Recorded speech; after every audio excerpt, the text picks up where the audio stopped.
G'day, my name is Peter, as you all know.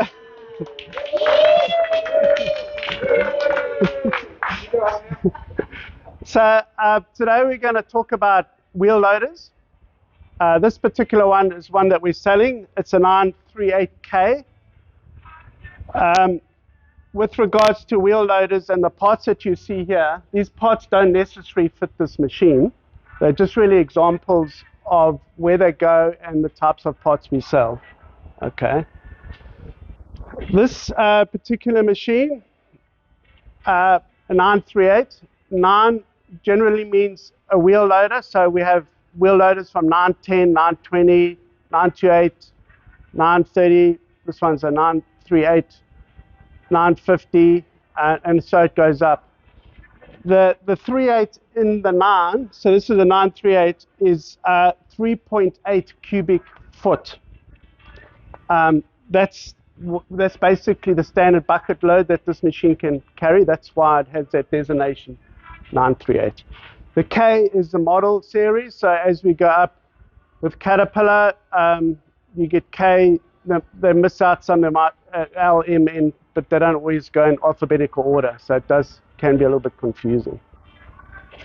This machine is 15.5 ton, and it's got a 188 horsepower motor.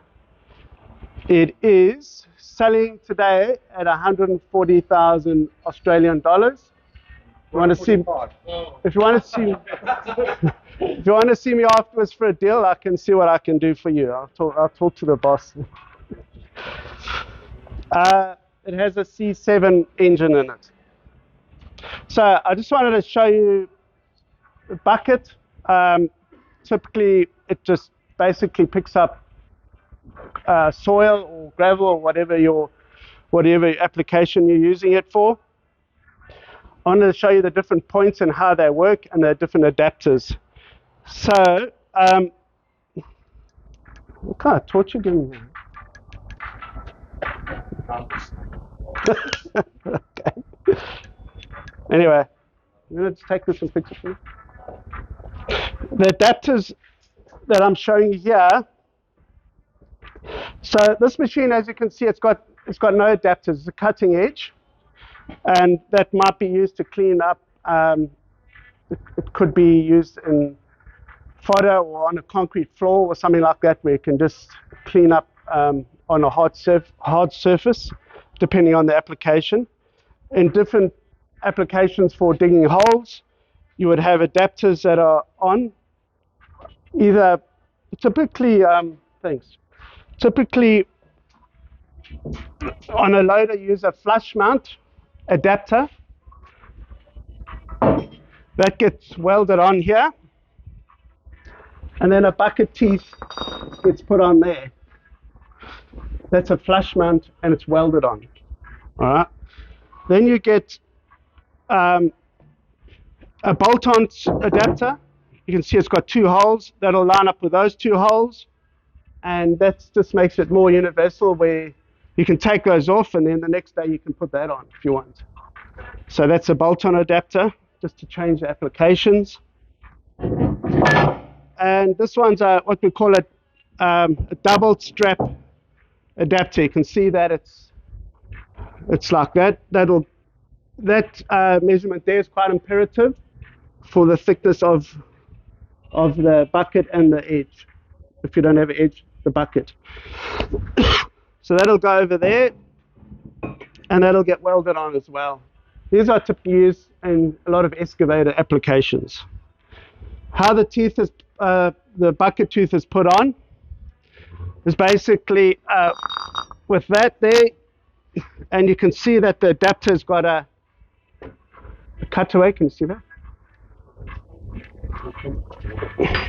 So there's a cutaway for this, and that fits in there, and your pin is put through, and you can see the pin's got a bit of a groove on, and that, as you knock that in, that kind of locks in that place there.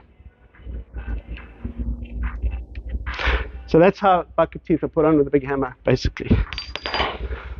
Other types of adapters, other types of teeth. This particular teeth You can see it's just one piece, bolt up. That's a whole tooth. There's quite a lot of wastage in here because when that wears out, you throw all that bits of metal away. So that's a bolt-on tooth. These ones are bolt-on end bats, so that bolts onto the edge here. Excuse me. And this is a typical loaded tooth. You can see it's got a bit of extra meat on the end of the tooth, so that can, as it drags along the floor, it's got more abrasive area there for it to wear. So this bucket on this machine, I think it's a 2.5 square meter. Sorry, 2.9 square meter. You get different buckets for different applications. If you're operating with coal's very light. You would have a massive big bucket on the same machine. If you're using slag, steel, you'll probably go for a smaller bucket because the machine won't be able to pick it up. So we'll just move on if you guys want to just have a look here. You guys pick a lot of pins and bushes, loaded pins and bushes. That's basically an example of one there. The bush and the pins, and they all go all over the connecting, the frames. Excuse me, the frames to the bucket and the linkages. Those are the pins and the bushes, and they're all over the place.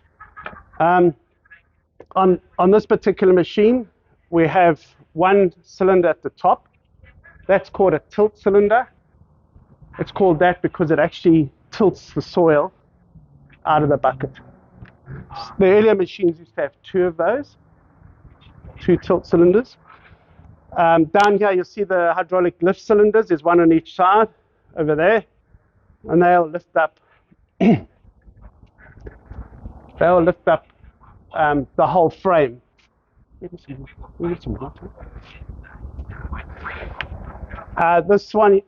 These linkages here, you can see like a dog bone linkage. It looks like a dog bone. And then this bar here is called like a Z bar. So those are all the linkage systems. They are different in different machines. Some of the earlier machines have a frame which they call an H frame. So they are slightly improved. Caterpillar's developed them over the years. Wheel rims, we sell a lot of wheel rims based on different sizes. This tire is a 20.5 by 25. This rim is 25 inches across, so it's a 25, thank you, 25-inch rim. We sell 24-inch rims for graders and different applications. You know, it's just the bolt holes there that bolt up the rim. I won't go too much into tires, but there are different tire patterns. This one's got a nail in there. Oh, it's got a couple of nails in there. You can see it's still standing. There are different patterns for different applications to help with better traction and different traction. So I'll move on to the braking systems. Does anybody know how this machine brakes? Anybody see?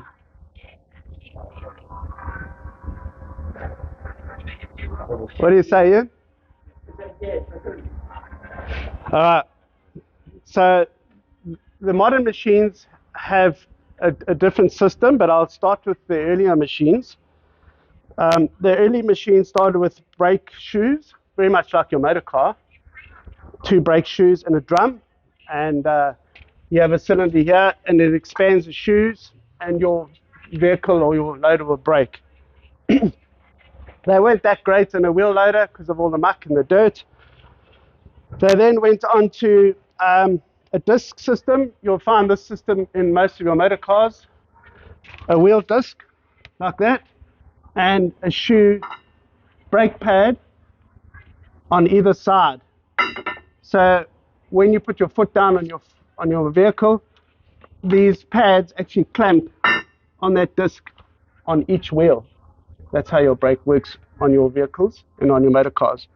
The earlier models, again, so I went from that to this. If you have a look at these axles, you cannot see anything. That's because they have inboard brakes. And they all have discs like this inside there. They'll have a steel disc and a sintered disc, paper disc, next to, I don't know how many are inside this particular one.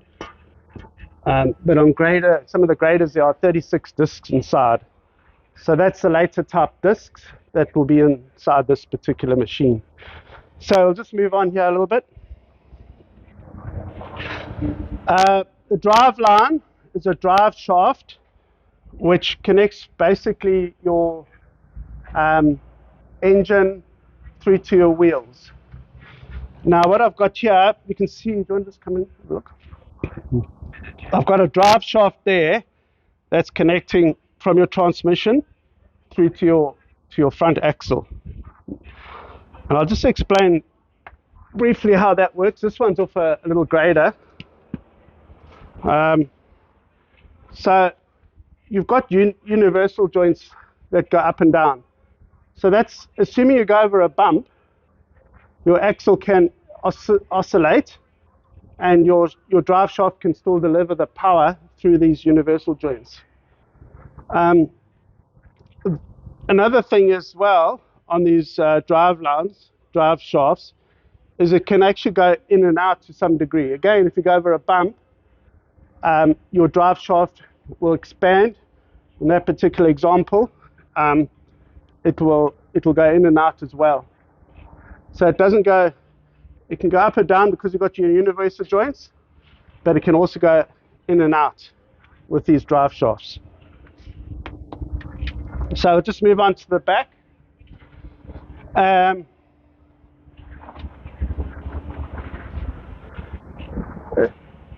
In the final drive components, and I won't go into too much detail on this, we all have these carrier assemblies that are here. It's made up of little gears, planetary gears, and a carrier. So the carrier that you see here